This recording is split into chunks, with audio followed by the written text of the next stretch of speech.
the gun kicks too much. That's a complaint we hear a lot. They don't want something that's going to kick a lot, but then they also don't want something that's too heavy.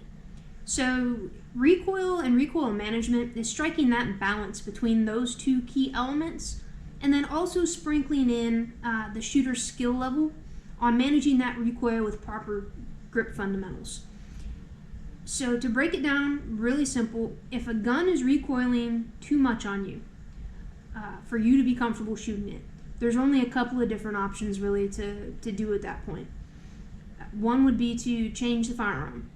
So if it's a 9mm and the recoil is too much, then you could go to a lesser caliber or go to a different 9mm. Alternatively, the other option would be to practice your grip fundamentals. A lot of people don't realize that shooting is a sport, and how we grip that firearm is critical to our ability to control that firearm. And during the course of shooting, we become an integral part of the shooting operation. So recoil management is definitely something that the shooter factors into. So proper grip fundamentals, and then what type of gun is it? So one particular firearm that's currently on the market that I consider to be a very light firearm, it's also an entry-level firearm, budget-wise and quality-wise, is the Sky pistol. They're out of Florida. They have a good warranty, but reviews are really a mixed bag. That said, they're an extremely light 9mm in a small frame. So their recoil tends to be pretty substantial, because what recoil is it's the pressure back fighting the forward momentum. So as that cartridge exits the muzzle, that pressure all has to go somewhere, and it's going usually up and out. So as that recoil and that gas explodes out of that muzzle, that pushes pressure back. And that's what we're fighting against when we're holding that firearm. The weight of the firearm helps us counteract that.